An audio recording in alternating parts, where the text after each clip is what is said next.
Hi, everyone. So, the first topic for Unit 6 is identifying complete and incomplete thoughts. So, this should be a pretty straightforward one for you. NoRedInk calls independent clauses complete thoughts.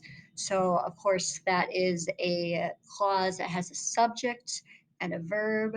So, someone or something that's doing the action and then the action. And it can stand on its own. So, it doesn't have any words like because or when or since that would make it incomplete. So, that's kind of what you want to look out for. And so for this first skill, I would kind of just ignore the punctuation. You're going to see semicolons and then you're going to see commas. This is really just to show you, what the semicolons look like in these sentences, and not letting that distract you from figuring out if a thought is complete or not, or if the clause is independent or not. One thing to kind of note is not to get tricked by FAMO. So FAMO is an acronym for therefore, however, also, moreover, and otherwise. There are other words, but those are kind of some popular ones, and it's kind of a way to help you remember. And so they're kind of like transition words that can be transitions. So a FAMO is always going to have commas. If it's at the beginning of the sentence, it's going to have a comma afterwards. If it's in the middle of the sentence, it's going to have a comma on both sides. But if it's in the middle of the sentence can still be a complete thought, is basically what you have to know. Okay, so let's look at the practice together. Remember that you can always click lesson and see some more ideas here. But let's do some of the practice.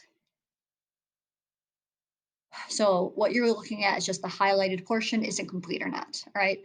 So whenever he has a free moment, not complete, because this word whenever makes it not complete. Now this is asking if it's one complete thought or two complete thoughts. So Dostoevsky was exhausted after playing Monopoly all night. He woke up early to go kayaking with me. Two complete thoughts. Nicki Minaj doesn't like chocolate covered strawberries. So here's what I was talking about. If there's a word in the middle, kind of like a transition word, don't let that confuse you. It can still be one complete thought.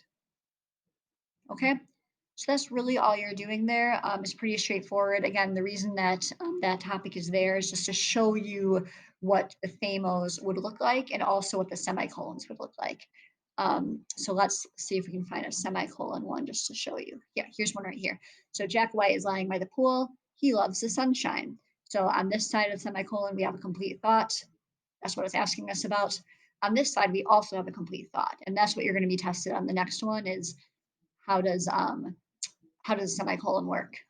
It joins two complete thoughts together. Okay. All right. Thanks, everyone.